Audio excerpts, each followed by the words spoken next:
Good morning, salam and namaskar to everyone. Welcome to our sports channel Morbi cricket. जिन्होंने अभी तक subscribe नहीं किया है तो वो सब्सक्राइब कर लें, बेल को आइकन को दबा दें ताकि सबसे पहले हमारी वीडियोस जो हैं वो आपके पहुंचना स्टार्ट हो जाए। आज जिस टॉपिक पे हम डिस्कस कर रहे हैं वो सबसे आई थिंक क्रिकेट के रूल्स में, क्रिकेट की लैंग्वेज में, क्रिकेट के इतिहास में या क्रिकेट के खेलने में सबसे कंट्रोवर्शियल रहता है लेग बिफोर, यानी कि पग बजा। लेग बिफोर जैसे आप जानते हैं, लेग बिफोर विकेट जिसे हम एलबीडब्ल्यू बोलते हैं। अमूमन ये देखा गया है कि एक बैट्समैन नाराज ही होता है जब उसे लेग बिफोर दिया जाता है। उसे लगता है कि कहीं ना कहीं अंपायर ने गलत डिसीजन दिया है, उसके साथ कुछ गलत हुआ है। एक्चुअली में जब वो कैच आउट होता है या बोल्ड होता है या रन आउट होता है तो उसे पता रहता है हाँ भाई मैंने ये गलती कर दी है। लेकिन जब तक वो दोबारा से उस बॉल को रिप्ले में जाके नहीं देख लेता या फिर सेटिस्फाई नहीं हो जाता, तब तक वो थोड़ा सा संकोच में रहता है कि अंपायर ने गलत आउट तो नहीं दे दिया है। अंपायर ने मुझे तो लग रहा था कि बैट पे भी लगी थी, मुझे लग रहा था कि बाहर थी लाइन से। तो आज हम थोड़ा सा इस पर डिस्कस करेंगे ताकि आप लोगों को ये चीज पता रहे कि लेग बिफोर कब दिया जाता है, कहाँ दिया जाता है। देखिए, लेग बिफोर के लिए हमारे पास होने के लिए जो एक्चुअल वो सबसे पहली जरूरी चीज है कि वो डिलीवरी लीगल डिलीवरी होनी चाहिए। इट मीन्स के बॉलर ने वो बॉल नो बॉल ना की हो। अगर वो लीगल डिलीवरी है तो ही उस पर लेग बिफोर दिया जाएगा। तो सबसे पहली और बेसिक हमारी जो शर्त है वो है उसको कि लीगल डिलीवरी होनी चाहिए, बॉल वो नो बॉल नहीं होनी चाहिए। उसके बाद सबसे जरूरी चीज है कि बॉल पिच कहां पर हो रही है, बॉल का इंपैक्ट क्या है और वो विकेट को हिट कर रही है कि नहीं कर रही है। हम इन तीन चीजों पे थोड़ा सा डिस्कस करेंगे जिससे आपको भी ये पता रहे। स्टार्टिंग अगर हम बात करेंगे पुराने टाइम में क्रिकेट की 1774 से लेके अभी तक में, तो ये नियम में बहुत बार चीजें में बदलाव हुआ है। बहुत बार लेग बिफोर विकेट को चेंज किया गया है। पहले नहीं था, फिर इंट्रोड्यूस किया गया। फिर इंट्रोड्यूस किया गया तो ये महसूस किया गया कि ये तो बैट्समैन के फेवर में चला गया। बैट्समैन जो है बिल्कुल सामने से खड़े हो जाता था।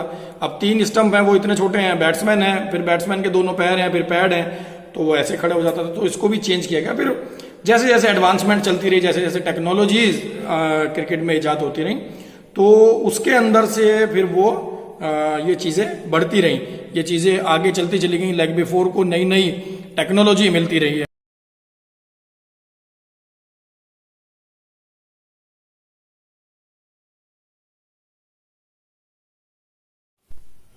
तो टेक्नोलॉजी ने उसी तरह से इंक्रीज किया चीजों को। टेक्नोलॉजी ने बैट्समैन और बॉलर इक्वल फेवर में रहें, बैट्समैन और बॉलर के दोनों के बराबर बराबर फेवर की चीजें हों, तो उस तरह से एलबीडब्ल्यू को हमने फिर संवारा सजारा और आज तक यहाँ पर हम लेके आए। आज की डेट में अगर हम बात करेंगे एलबीडब्ल्यू की, तो हमने सबसे पहले कहा कि पिचिंग द बॉल, तो पिचिंग द बॉल वो इन लाइन होनी चाहिए, पहली शर्त है कि इन लाइन होनी चाहिए। लेकिन अभी ये भी ऐड हो गया है कि अगर वो इन लाइन के बाहर यानी कि बैट्समैन के खेलने के ऑफ स्टंप की एरिया में भी पिच होती है और पिच होने के बाद वो बैट्समैन को जाके लगे उसके बैट से पहले, यानी कि बैट्समैन अगर उसे खेलने की कोशिश कर रहा है, बैट्समैन खेलना चाह रहा है बॉल को, लेकिन बॉल हिट कर रही है बैट्समैन के किसी भी शरीर के पार्ट को। इवन कि आपने देखा होगा सचिन तेंदुलकर को एक बार आउट होते हुए, जब वो उसके हेलमेट पे बॉल वहां पे जाके हेलमेट पे लगी, लेकिन सामने स्टंप के पकड़े गए, तो सामने स्टंप के पकड़े गए तो उसे आउट दिया गया। यानी कि हम ये माने कि बैट्समैन के शरीर पे कहीं भी बॉल लगे वो इनलाइन है या आउटसाइड द ऑफ स्टंप है। ऑफ स्टंप के बाहर से बॉल पड़ के अगर अंपायर को ये लगता है कि बॉल जा रही है विकेट पे लगने के लिए, जबकि बैट्समैन के बैट पे बॉल नहीं लगी है, तो उस कंडीशन में बैट्समैन को आउट दिया जाएगा। लेकिन अगर बॉल ने पिच करा है आउटसाइड लेग, यानी कि इनलाइन के बाहर, इनलाइन की लाइन के बाहर अगर लेग स्टंप पे बॉल पिच हुई है, फिर वो बॉल कहीं भी जा रही है, तो हम उसे आउट नहीं दे सकते हैं, उसे आउट नहीं दिया जा सकता है। तो यहां पे हमें दो चीजें में, एक ये भी है कि बॉल बैट्समैन के साथ इंपैक्ट कहां पर हुई है, कहां टच हुई है। अभी सोचने वाली और देखने वाली बात यह भी है कि अंपायर को यह भी देखना रहता है कि जिस समय बॉल शरीर पे टच हो रही है, क्या उस समय बॉल की हाइट इतनी थी कि वो स्टंप के ऊपर से निकल जाएगी। ये भी एक सोचने वाली और देखने वाली चीज रहती है। इस पे भी आप ध्यान दीजिएगा कि क्या बॉल की हाइट इतनी थी कि वो बॉल स्टंप को बिना टच करे और विकेट के ऊपर से चली जाएगी। तो यहां पर भी ये अंपायर्स कॉल रहती है और अंपायर को ये देखना रहता है कि बॉल जो है उस समय बैट्समैन के टच हुई है तो इतनी ऊपर टच हुई है कि बॉल अगर बैट्समैन नहीं हो तो वो ऊपर से चली जाए। तो हमने बताया कि इनलाइन में बॉल को पिच होना जरूरी है। सेकेंडली, अगर वो बैट्समैन के ऑफ स्टंप पे भी पिच होती है और बॉल बैट्समैन को हिट करके बाद ये लग रहा है कि बैट से नहीं टच हुई है, लेकिन अगर बैट्समैन ना हो, बॉल बैट्समैन ने रोक दी, अदरवाइज वो स्टंप पे हिट कर रही थी, in this condition the batsman will given out. And if the ball pitches outside leg it mean outside the in line boundary, यानी कि जो विकेट टू विकेट की बाउंड्री है स्टंप टू स्टंप, उसके बाहर अगर बॉल पिच हो रही है तो उस कंडीशन में कभी भी बैट्समैन को आउट नहीं दिया जा सकता। तो अगली बार जब आप खेलें तो इन बात की सावधानी रखें, इन चीजों को ध्यान रखें कि इस कंडीशन में आउट दिया जा सकता है। बहुत सारे बैट्समैन थोड़ा सा ये सोचते हैं, मैं भी देखता हूं कि इस जूनियर लेवल पे जो क्रिकेट खेला जाता है इन स्कूल, बहुत सारे ये इस तरह सोचते हैं कि सीधी नहीं थी, इनलाइन नहीं थी, ऑफ स्टंप के बाहर बॉल ने पिच किया था, उसके बाद भी अंपायर ने आउट दे दिया।